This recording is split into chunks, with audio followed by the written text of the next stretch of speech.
بسم اللہ الرحمن الرحیم۔ شروع اللہ کا نام لے کر جو بڑا مہربان نہایت رحم والا ہے۔ الرحمن، اللہ جو نہایت مہربان ہے۔ علم القرآن، اسی نے قرآن کی تعلیم فرمائی۔ خلق الانسان علمہ البیان، اسی نے انسان کو پیدا کیا اور اسی نے اس کو بولنا سکھایا۔ الشمس والقمر بحسبان، سورج اور چاند ایک حساب مقرر سے چل رہے ہیں۔ والنجم والشجر يسجدان، اور بوٹیاں اور درخت سجدہ کر رہے ہیں۔ والسماء رفعها ووضع الميزان، اور اسی نے آسمان کو بلند کیا اور ترازو قائم کی۔ ألا تطغوا في الميزان، کہ ترازو سے تولنے میں حد سے تجاوز نہ کرو۔ وَأَقِيمُوا الْوَزْنَ بِالْقِسْطِ وَلَا تُخْسِرُوا الْمِيزَانَ، اور انصاف کے ساتھ ٹھیک تولو اور تول کم مت کرو۔ وَالْأَرْضَ وَضَعَهَا لِلْأَنَامِ، اور اسی نے خلقت کے لیے زمین بچھائی۔ فِيهَا فَاكِهَةٌ وَالنَّخْلُ ذَاتُ الْأَكْمَامِ،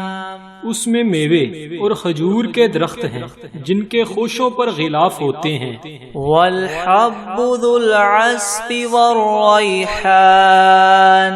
اور اناج جس کے ساتھ بس ہوتا ہے اور خوشبودار پھول۔ فَبِأَيِّ آلَاءِ رَبِّكُمَا تُكَذِّبَانِ، تو اے گروہ جن و انس، تم اپنے پروردگار کی کون کون سی نعمت کو جٹلاؤ گے؟ خَلَقَ الْإِنسَانَ مِنْ صَلْصَالٍ كَالْفَخَّارِ، اسی نے انسان کو ٹھیکرے کی طرح کھنکھناتی ہوئی مٹی سے بنایا۔ وَخَلَقَ الْجَانَّ مِن مَّارِجٍ مِّن نَّارٍ، اور جنات کو آگ کے شعلے سے پیدا کیا۔ فَبِأَيِّ آلَاءِ رَبِّكُمَا تُكَذِّبَانِ، تو تم اپنے پروردگار کی کون کون سی نعمت کو جٹلاؤ گے؟ رب المشرقین ورب المغربین، وہی دونوں مشرقوں اور دونوں مغربوں کا مالک ہے۔ فَبِأَيِّ آلَاءِ رَبِّكُمَا تُكَذِّبَانِ، تو تم اپنے پروردگار کی کون کون سی نعمت کو جٹلاؤ گے؟ مرج البحرین یلتقیان، اسی نے دو دریا رواں کیے جو آپس میں ملتے ہیں۔ بینہما برزخ لا یبغیان، دونوں میں ایک آڑ ہے، اس سے تجاوز نہیں کر سکتے۔ فَبِأَيِّ آلَاءِ رَبِّكُمَا تُكَذِّبَانِ، تو تم اپنے پروردگار کی کون کون سی نعمت کو جٹلاؤ گے؟ یخرج منہما اللؤلؤ والمرجان، دونوں دریاؤں سے موتی اور مونگے نکلتے ہیں۔ فَبِأَيِّ آلَاءِ رَبِّكُمَا تُكَذِّبَانِ، تو تم اپنے پروردگار کی کون کون سی نعمت کو جٹلاؤ گے؟ وَلَهُ الْجَوَارِ الْمُنشَآتُ فِي الْبَحْرِ كَالْأَعْلَامِ، اور جہاز بھی اسی کے ہیں جو دریا میں پہاڑوں کی طرح اونچے کھڑے ہوتے ہیں۔ فَبِأَيِّ آلَاءِ رَبِّكُمَا تُكَذِّبَانِ، تو تم اپنے پروردگار کی کون کون سی نعمت کو جٹلاؤ گے؟ كل من عليها فان ويبقى وجه ربك ذو الجلال والإكرام، جو مخلوق زمین پر ہے سب کو فنا ہونا ہے، اور تمہارے پروردگار کی ذات ہی جو بابرکت اور صاحب جلال و عظمت ہے ہمیشہ باقی رہے گی۔ فَبِأَيِّ آلَاءِ رَبِّكُمَا تُكَذِّبَانِ، تو تم اپنے پروردگار کی کون کون سی نعمت کو جھٹلاؤ گے؟ يَسْأَلُهُ مَن فِي السَّمَاوَاتِ وَالْأَرْضِ كُلَّ يَوْمٍ هُوَ فِي شَأْنٍ، آسمان اور زمین میں جتنے لوگ ہیں سب اسی سے مانگتے ہیں، وہ ہر روز کام میں مصروف رہتا ہے۔ فَبِأَيِّ آلَاءِ رَبِّكُمَا تُكَذِّبَانِ، تو تم اپنے پروردگار کی کون کون سی نعمت کو جھٹلاؤ گے؟ سَنَفْرُغُ لَكُمْ أَيُّهَا الثَّقَلَانِ، اے دونوں جماعتوں، ہم عنقریب تمہاری طرف متوجہ ہوتے ہیں۔ فَبِأَيِّ آلَاءِ رَبِّكُمَا تُكَذِّبَانِ، تو تم اپنے پروردگار کی کون کون سی نعمت کو جھٹلاؤ گے؟ یا معشر الجن والانس ان استطعتم ان تنفذوا من اقطار السماوات والارض فانفذوا لا تنفذون الا بسلطان۔ اے گروہ جن و انس، اگر تمہیں قدرت ہو کہ آسمان اور زمین کے کناروں سے نکل جاؤ تو نکل جاؤ،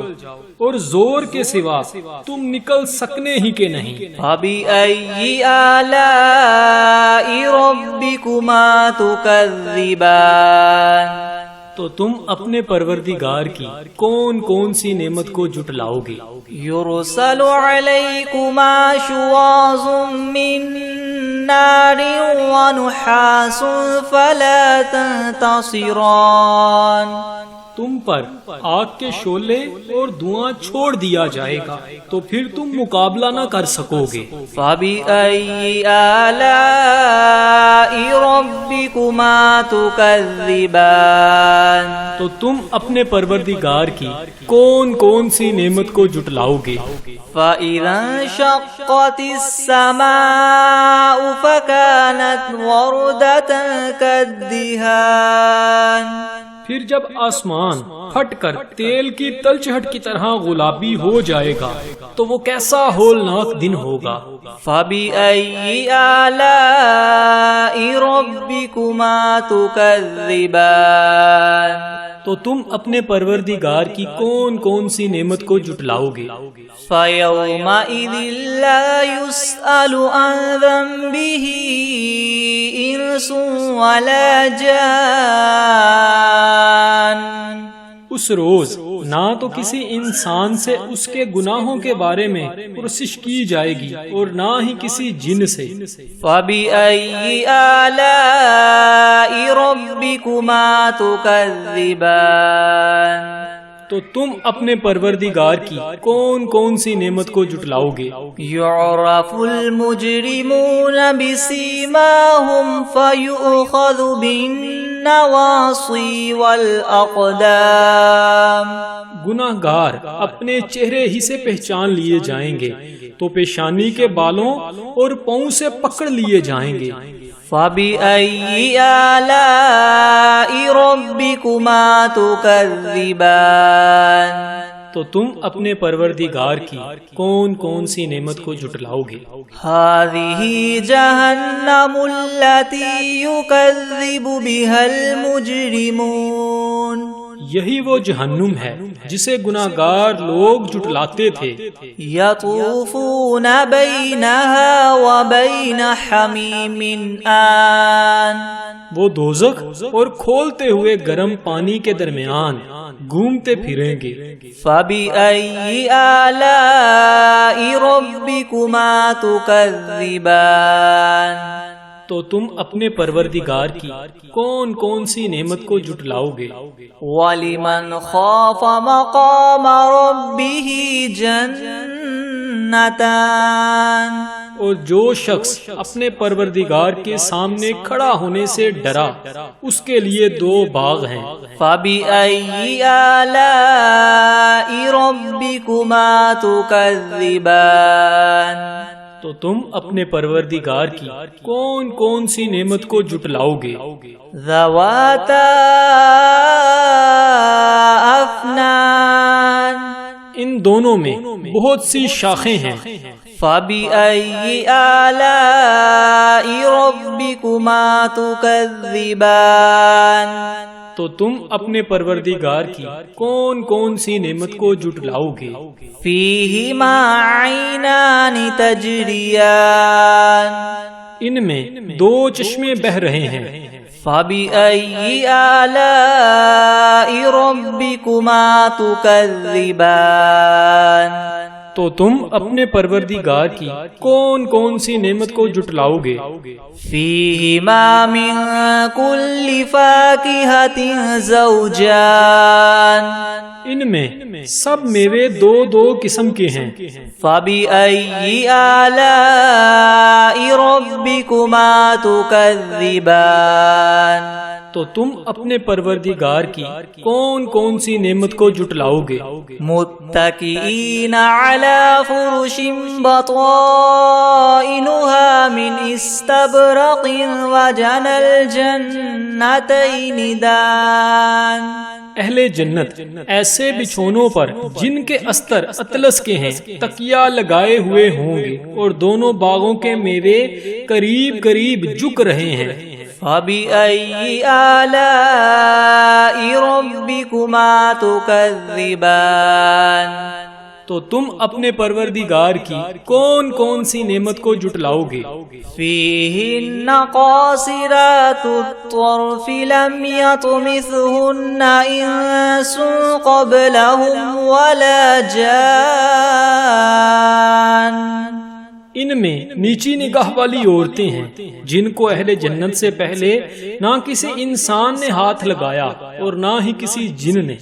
فَبِأَيِّ آلَاءِ رَبِّكُمَا تُكَذِّبَانِ تو تم اپنے پروردگار کی کون کون سی نعمت کو جھٹلاؤ گے؟ كَأَنَّهُنَّ الْيَاقُوتُ وَالْمَرْجَانُ گویا وہ یاقوت اور مرجان ہیں۔ فَبِأَيِّ آلَاءِ رَبِّكُمَا تُكَذِّبَانِ تو تم اپنے پروردگار کی کون کون سی نعمت کو جھٹلاؤ گے؟ هَلْ جَزَاءُ الْإِحْسَانِ إِلَّا الْإِحْسَانُ نیکی کا بدلہ نیکی کے سوا کچھ نہیں ہے۔ فَبِأَيِّ آلَاءِ رَبِّكُمَا تُكَذِّبَانِ تو تم اپنے پروردگار کی کون کون سی نعمت کو جھٹلاؤ گے؟ وَمِن دُونِهِمَا جَنَّتَانِ اور ان باغوں کے علاوہ 2 باغ اور ہیں۔ فَبِأَيِّ آلَاءِ رَبِّكُمَا تُكَذِّبَانِ تو تم اپنے پروردگار کی کون کون سی نعمت کو جھٹلاؤ گے؟ مُدْهَامَّتَانِ دونوں خوب گہرے سرسبز۔ فَبِأَيِّ آلَاءِ رَبِّكُمَا تُكَذِّبَانِ تو تم اپنے پروردگار کی کون کون سی نعمت کو جھٹلاؤ گے؟ فِيهِمَا عَيْنَانِ نَضَّاخَتَانِ ان میں 2 چشمے ابل رہے ہیں۔ فَبِأَيِّ آلَاءِ رَبِّكُمَا تُكَذِّبَانِ تو تم اپنے پروردگار کی کون کون سی نعمت کو جھٹلاؤ گے؟ فِيهِمَا فَاكِهَةٌ وَنَخْلٌ وَرُمَّانٌ ان میں میوے اور کھجوریں اور انار ہیں۔ فَبِأَيِّ آلَاءِ رَبِّكُمَا تُكَذِّبَانِ تو تم اپنے پروردگار کی کون کون سی نعمت کو جھٹلاؤ گے؟ فِيهِنَّ خَيْرَاتٌ حِسَانٌ इनमें नेक सीरत और खूबसूरत औरतें हैं। फबिअय्यि आलाइ रब्बिकुमा तुकज़्ज़िबान,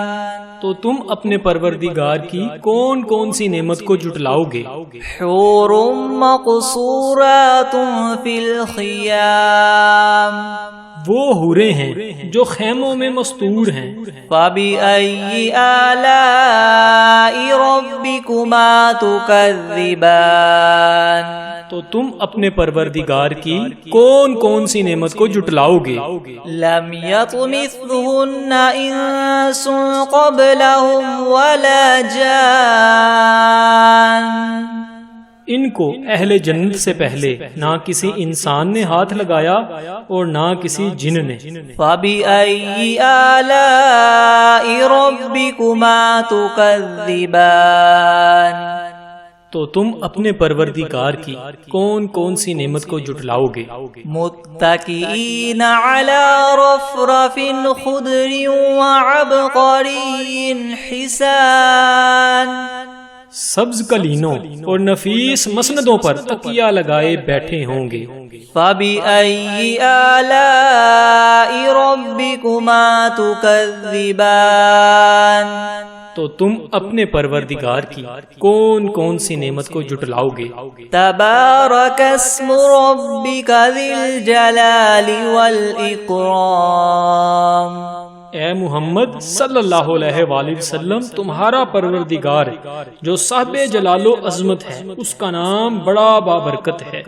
बिस्मिल्लाहिर्रहमानिर्रहीम, अर्रहमान अल्लमल क़ुरआन ख़लक़ल इंसान अल्लमहुल बयान, अश्शम्सु वल क़मरु बिहुस्बानिन वन नज्मु वश्शजरु यस्जुदान, वस्समाअ रफ़अहा व वदअल मीज़ान, अल्ला ततग़ौ फ़िल मीज़ान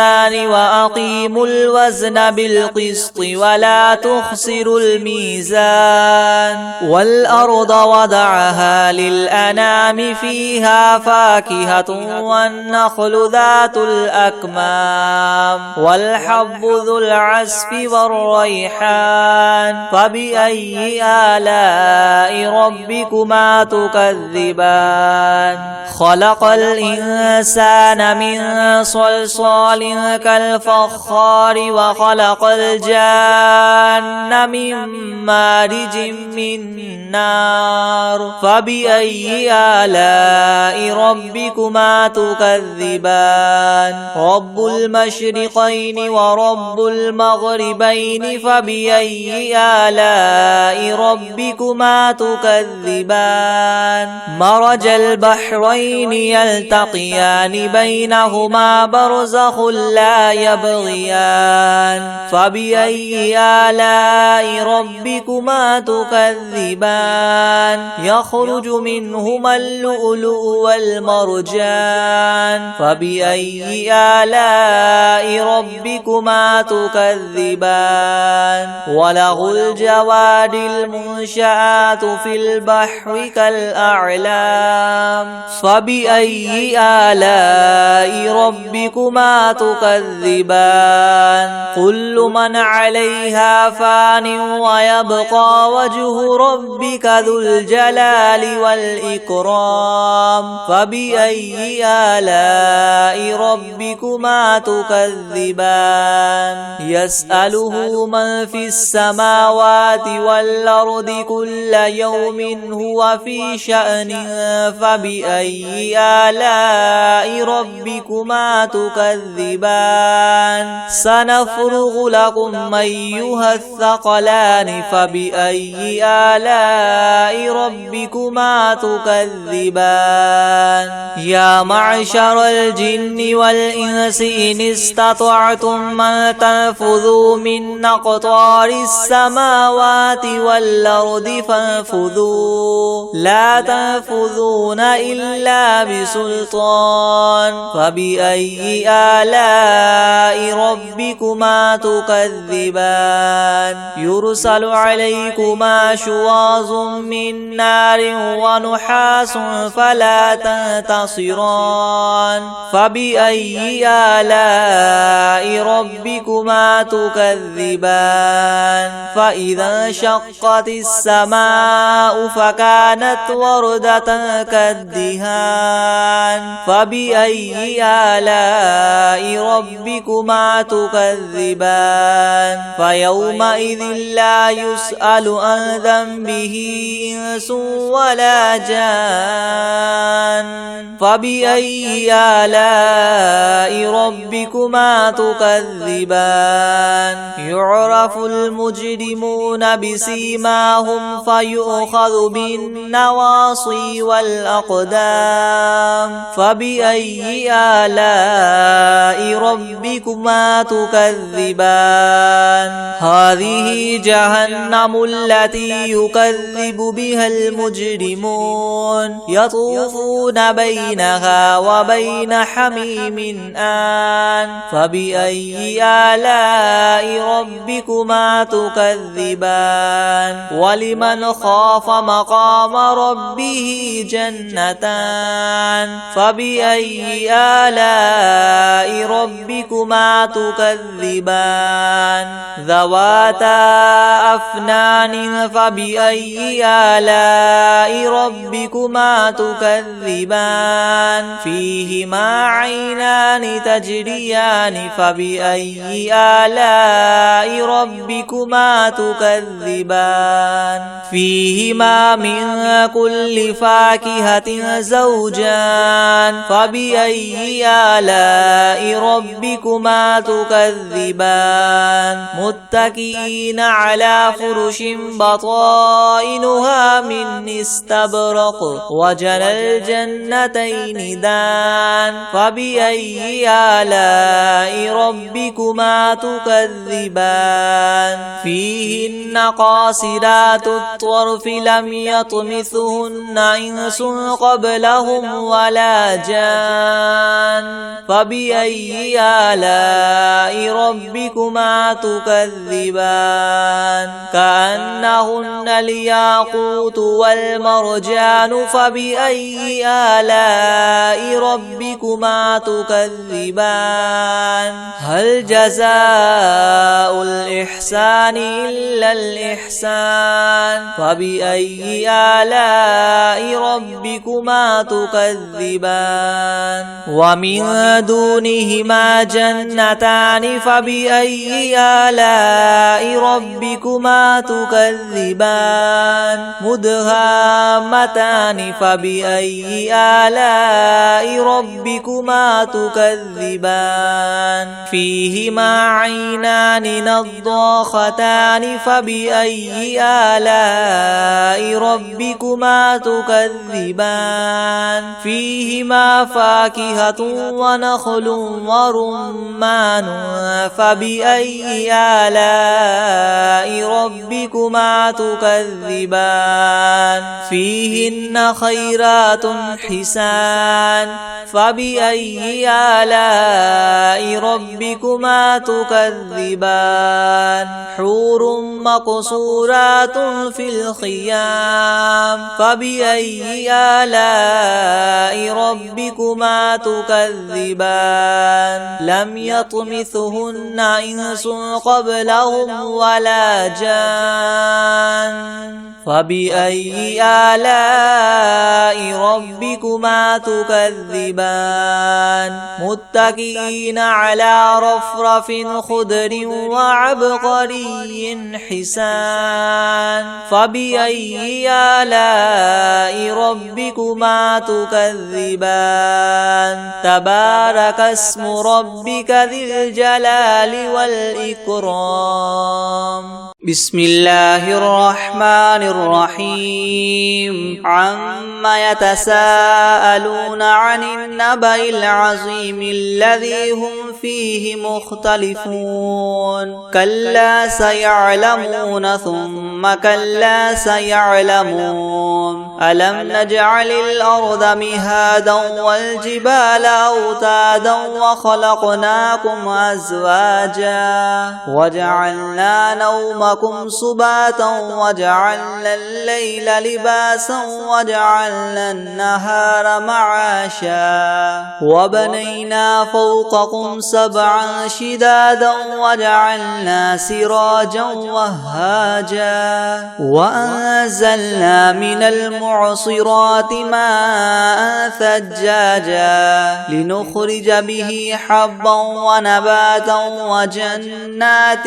ألفافا إن يوم الفصل كان ميقاتا يوم ينفخ في الصور فتأتون أفواجا وفتحت السماء فكانت أبوابا وسيرت الجبال فكانت سرابا إن جهنم كانت مرصادا للطاغين مآبا لابثين فيها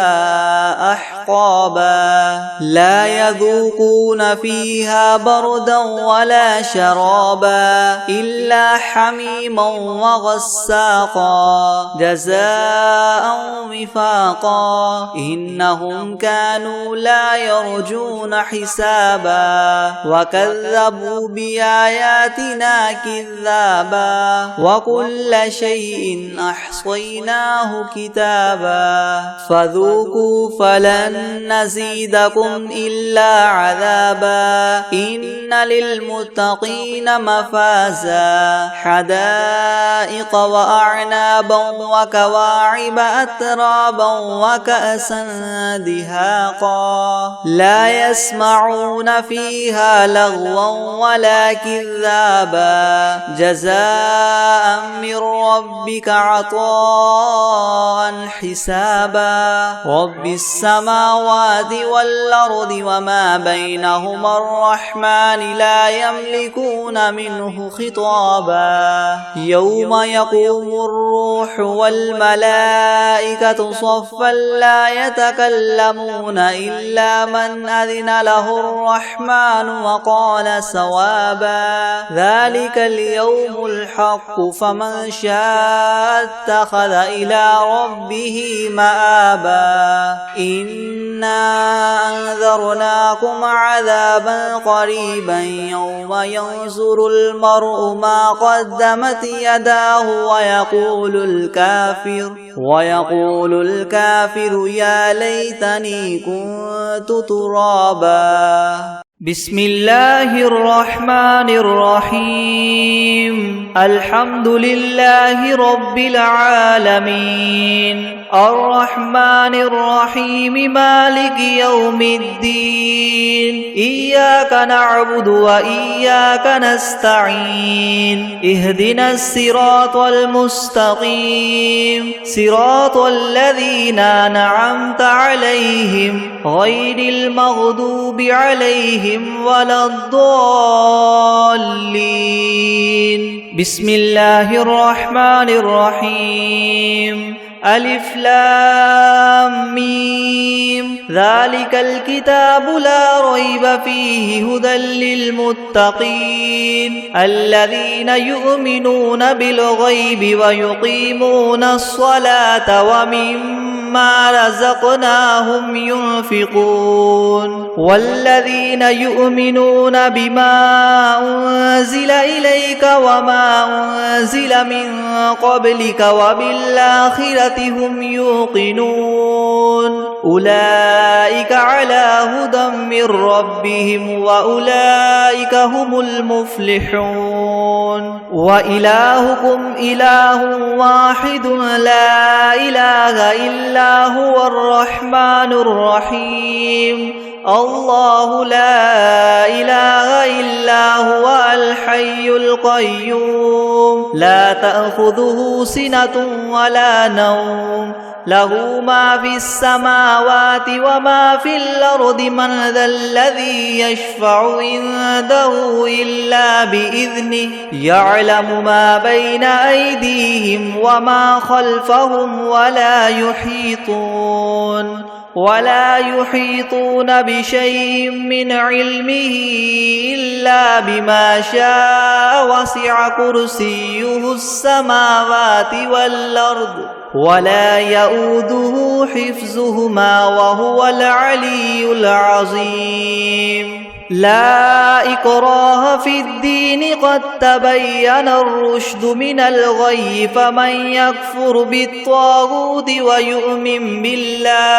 ويؤمن بالله فقد استمسك بالعروة الوثقى لا انفصام لها والله سميع عليم الله ولي الذين آمنوا يخرجهم من الظلمات إلى النور والذين كفروا أولياؤهم الطاغوت يخرجونهم من النور إلى الظلمات أولئك أصحاب النار هم فيها خالدون لله ما في السماوات وما في الأرض وإن تبدوا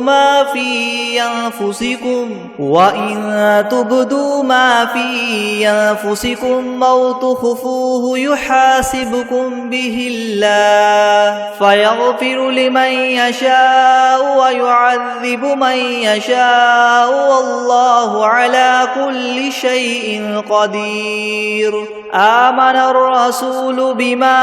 أنزل إليه من ربه والمؤمنون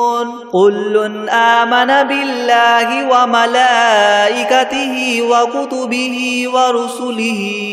لا نفرق بين أحد من رسله وقالوا سمعنا وأطعنا غفرانك ربنا وإليك المصير لا يكلف الله نفسا إلا وسعها لها ما كسبت وعليها ما اكتسبت ربنا لا تؤاخذنا إن نسينا أو أخطأنا ربنا ولا تحمل علينا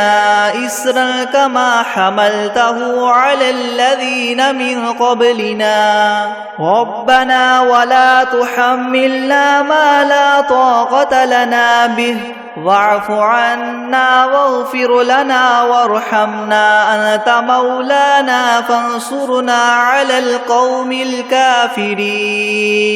شهد الله أنه لا إله إلا هو والملائكة وأولو العلم قائما بالقسط لا إله إلا هو العزيز الحكيم قل اللهم مالك الملك تؤتي الملك من تشاء وتنزع الملك ممن تشاء وتعز من تشاء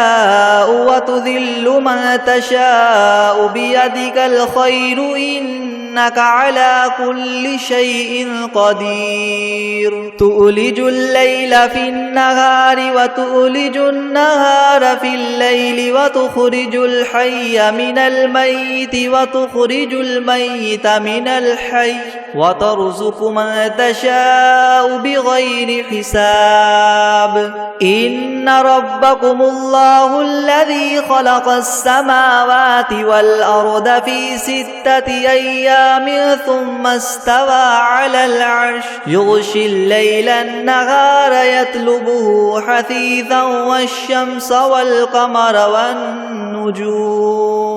حثيثا والشمس والقمر والنجوم مسخرات بأمره ألا له الخلق والأمر تبارك الله رب العالمين ادعوا ربكم تضرعا وخفية إن إنه لا يحب المعتدين ولا تفسدوا في الأرض بعد إصلاحها وادعوه خوفا وطمعا إن رحمة الله قريب من المحسنين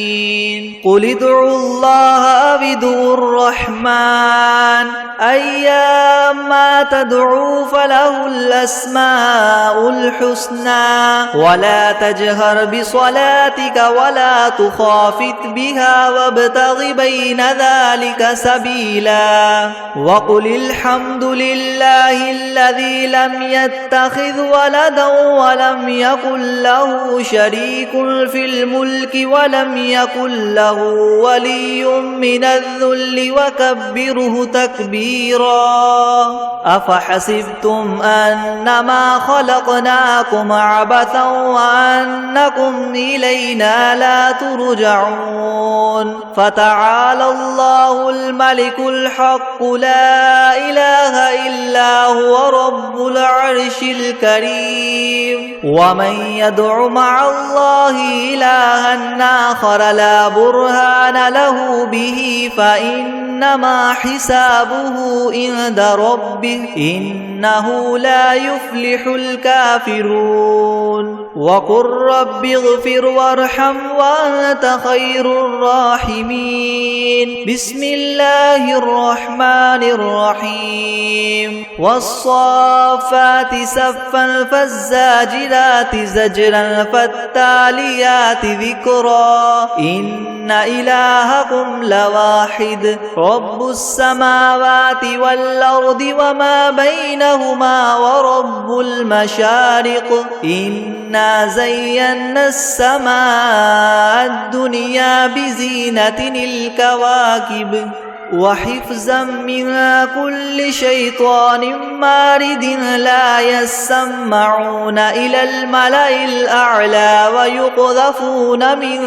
كل جانب دحورا ولهم عذاب واصب إلا من خطف الخطفة فأتبعه شهاب ثاقب فاستفتهم أهم أشد خلقا ممن خلقنا إنا خلقناهم من طين لاذب يا معشر الجن والإنس إن استطعتم أن تنفذوا من أقطار السماوات والأرض فانفذوا لا تنفذون إلا بسلطان فبأي آلاء ربكما تكذبان يرسل عليكما شواظ من نار ونحاس فلا تنتصران فبأي آلاء ربكما تكذبان فإذا انشقت السماء فكانت وردة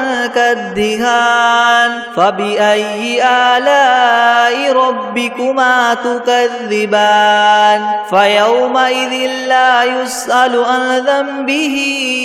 إنس ولا جان فبأي آلاء ربكما تكذبان لو أنزلنا هذا القرآن على جبل لرأيته خاشعا متصدعا من خشية الله وتلك الأمثال نضربها للناس لعلهم يتفكرون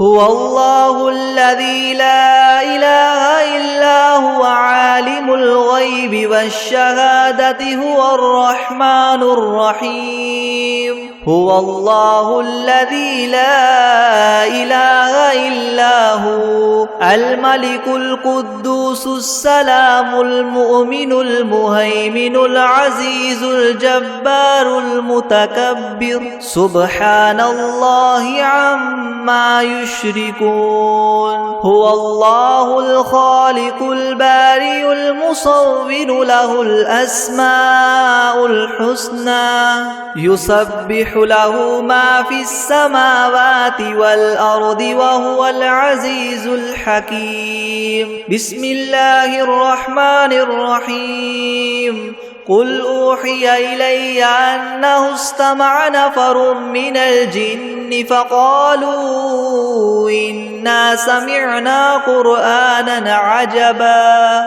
يهدي إلى الرشد فآمنا به ولن نشرك بربنا أحدا وأنه تعالى جد ربنا ما اتخذ صاحبة ولا ولدا وأنه كان يقول سفيهنا على الله شططا بسم الله الرحمن الرحيم قل يا أيها الكافرون لا أعبد ما تعبدون ولا أنتم عابدون ما أعبد ولا أنا عابد ما عبدتم ولا أنتم عابدون ما أعبد لكم دينكم ولي دين بسم الله الرحمن الرحيم قل هو الله أحد الله الصمد لم يلد ولم يولد ولم يكن له كفوا أحد بسم الله الرحمن الرحيم قل أعوذ برب الفلق من شر ما خلق ومن شر غاسق إذا وقب ومن شر النفاثات في العقد ومن شر حاسد إذا حسد بسم الله الرحمن الرحيم قل أعوذ برب الناس ملك الناس إله الناس من شر الوسواس الخناس الذي يوسوس في صدور الناس من الجنة والناس